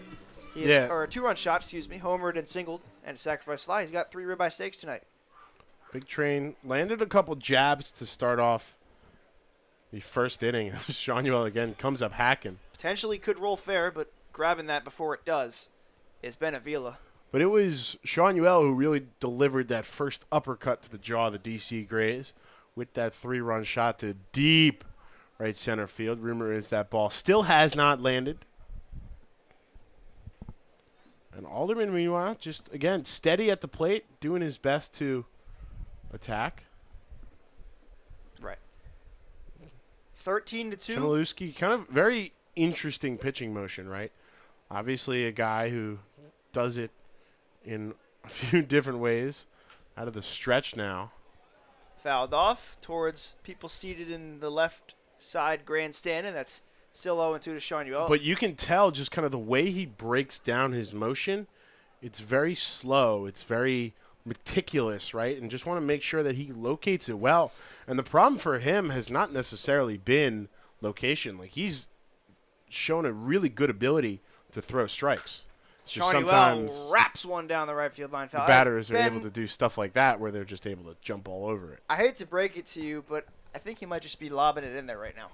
That's what I'm saying. But he's lobbing it in there for strikes. True, yeah. He's putting the balls in play. He's giving the defense a chance to work.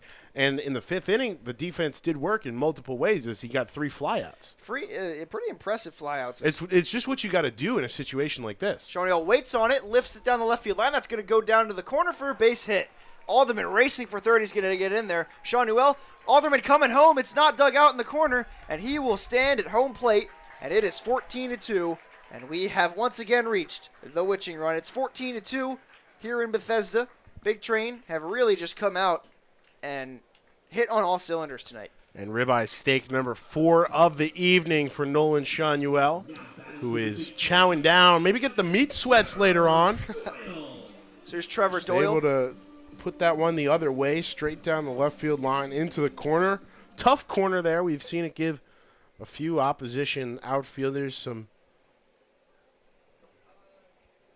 trouble. Some seasoning. Some trouble out there in the left corner. Doyle hits one deep to center field, but that's going to be playable for Bandura in center. He'll make the catch. Tagging it second is Shanuel. Throw comes in, is offline, and good cutoff by Wacker at third. Great defensive play by him to stop that from going to the wall. Sacrifice fly for Trevor Doyle. Shanuel's at third, and Keith Torres comes up with 1 out. 1 out, and runner 90 feet away from making it 15 here. Talked about the Big Train's torrid offensive pace. Torres a big part of that throughout the season. Records shattered all over the board for the Big Train offense this season. It was truly a season like no others. That's down low, ball one. They say that about 2020, but man, the 2021 season for Bethesda Big Train was special. And looking to make it a little more special. Ring chasing here as it's 1-1, and certainly a good start to that. Here's a lead 14-2 against DC. Tyler Gallo and Ben Bobek here with you on Big Train TV. 14-2 will bring you closer to the action than ever before. Torres hits one high in the infield. Who's going to take it? First baseman. Rosen makes the catch, and there's out number 2. Shanuel acted like he was going off, but did not. I mean, we try to bring you the most creative stuff we can to really endear ourselves, but Danny Nearai standing up at the plate now. Good friends. His dad is good friends with Woj, we've learned. Adrian Wojnarowski, beat reporter for basketball for ESPN. Woj bomb today. Jonas Valanciunas traded away from Memphis. Nearai takes ball 1 up high. Valanciunas was so good for that Grizzlies team for a little bit. Strokes one into right field. Coming over his vest, he cuts it off and makes the catch, and there's out number 3. So the Big Train tack on one more run on the sacrifice, or on the RBI double by Nolan Shawn-Uel, and we'll head to the top of the 7th. DC looking to tack on 2 as they try to stay in this game, but they're still down by 12. And we will send you to one more message from our sponsors at the Dandy Walker Alliance. 1 in 10,000 children are born with a brain malformation known as Dandy Walker syndrome. Dandy Walker can cause enlargement of the skull, lack of muscle control, and other developmental challenges. More research is needed, but we do know that early therapy helps many live healthier, fuller lives. 1 in 10,000 may not seem like a lot, unless your child is the one. Learn more, find help, and help others. Visit dandy-walker.org.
Kyle Chmielewski to bat for himself here in the 7th as Matt Howitt takes over the mound and enters to Welcome to the Jungle. Former entrance song of Eric Gagne. Elite warm-up music. Oh, I suggested this song, so I'm happy it is. And I also would like to give a quick shout-out to my buddy Connor Yerkes, who's watching in Sea Isle City, New Jersey. Hello. I'm glad you're tuned in tonight and happy you're enjoying the game. Also, hello to my whole family who's tuned in tonight. Ben, I hope your family is too. Howitt. Hello to our extended Big Train TV family as well, wherever you may be, wherever you may. Yeah, swing and a miss there from Chmielewski as you forgot Be watching. where people are right now. Howitt this season, the all-star starter, and the only pitcher to be an all-star. Well, there was others that were deserving, but they had conflicts. 1 and 2 here from Matt Howitt. Chmielewski swings and misses strike 3, and there's out number 1. Big Train 2 outs away, and Evan So Smith. again, I'm going to ponder this. I don't know if they're just losing the DH or Vest is hitting for the DH. Smith was the DH, right? So, yeah. So now Vest is, I guess, Chmielewski's going to move to the DH's spot. But Vest will hit as for Smith. And I don't know if they just don't have the DH after this now. It's complicated, right? Because in NCAA rules, that's what happens. Once Chmielewski hits for himself as the pitcher, as a substitute pitcher, there is no DH. So we'll have to see if he, what happens after if there's another inning where he's not pitching, we'll have to see if he's allowed to hit as the DH. Could see if Cooper Vest starts tomorrow. It would likely be Tucker Alch that's fouled off. Was slated to start today, and then they went with Sage Dobbs. And not a I mean, a decision that probably would have been better suited with Alch on the mound tonight. 6 earned runs for Sage Dobbs tonight. But the Big Train also tacked on runs in the first 4 innings tonight, so I don't think it really matters too much. Howitt has 1 and 2 again. Swing and a miss by Vest, and what an impressive start to this outing. 2 quick strikeouts for Matt Howitt, and that's why he's one of the best relievers out of his pen. And the last out stands is a guy who homered earlier in Donovan Freyer. Now batting number 15, Donovan. Howitt on the year, a sparkling 1.2 ERA, just a 180 batting average against him. Perfect 1,000 whip. 7 appearances coming into tonight in the regular season. 15 innings pitched, 9 hits, just 3 runs, 2 of them earned.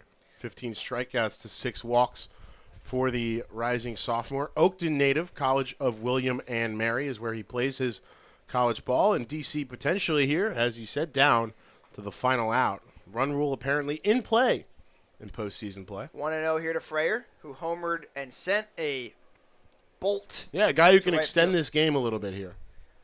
But the thing is, it was really just an impressive shot off the bat. But Howitt this year was one of the better relievers on William and Mary. 4.2 ERA coming into this season. And, it's really just been as advertised coming here. Oakton, Virginia native. 15 innings for the Tribe down there. 14 strikeouts in his time with William and Mary as well. 2-seamer, 4-seamer, slider, curve. Very potent arsenal for the lefty. Little topper up the first base line. This could be it. Tough play. Near eye, tough play, and I don't know what just happened there, but he just Booted spiked a foul. So that is a foul ball. And the count is now full. Freyer back up to the plate. Freyer we saw on the mound a few times this year, also in the field. Sent one streaming down the right field line last time. See what he has for an encore here with full count offering. But DC down to their last out. Yeah, Freyer a 333 average. That was his 2nd home run of this season. First of the postseason, of course. Shorter college. 1 big fly back in the regular Claps season. begin 3 here. RBIs as well coming into tonight. Big Train looking for their first win of the postseason. The 3-2 offering from Howard. Here's the pitch. Fouled off towards the light towers and towards the tennis courts here at Cabin John Regional Park. So they'll do it one more time. Count runs full. Everybody clap your hands. 3-2. One more time, looking to stake their claim to the first win of the season in the postseason. Freyer hits another high fly ball to right, but should be playable for Doyle. He comes in and he makes the catch, and the ball game is over. Big Train win game 1 of their postseason as they take a 1-0 series lead here. Tomorrow night, they'll be back in action on the road at home against DC one more time. Big Train win 14-2, 14 runs on 12 hits, and 1 error, just 2 hits all game long for DC. Ben, what's your takeaway from tonight's game as we transition into the Big Train postgame, which will be right after the next break? Yeah, we'll save a little of the chatter for then. But the big thing was, you talked about it during the Gregorio's Trattoria pregame show. How will the Big Train respond after a little bit of a layoff? And they picked up right where they ended the regular season. They brought the bats. They got it early. They tacked on as the game went on. And they relied on really great back-end pitching to keep the Grays silent. Yeah, really just an impressive night for the Big Train. And Grayson Hitt was sparkling through his 4 2/3, and Ron's and Howitt picked him up a little bit. But the Big Train win at 14-2. Stay tuned for Big Train post game coming up right after this break. Between the Grays and your Bethesda Big Train. We ask that you please take this time to look around your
As we say good evening for one final time this evening from the Dandy Walker Alliance broadcast booth, Ben Bobek and Tyler Gallo here for Big Train TV. The final score presented by Bethesda Magazine tonight, 14 Big Train, 2 DC Grays, as the Big Train open up their title defense, technically, if you date it all the way back to 2019, as they look for championship number 10 in the CRCBL. Tyler, your initial reaction to this game as they take it in style to open up their charge? Just a truly impressive effort tonight from the Big Train, really firing on all cylinders. They put up, 10 runs in the first 3 innings tonight.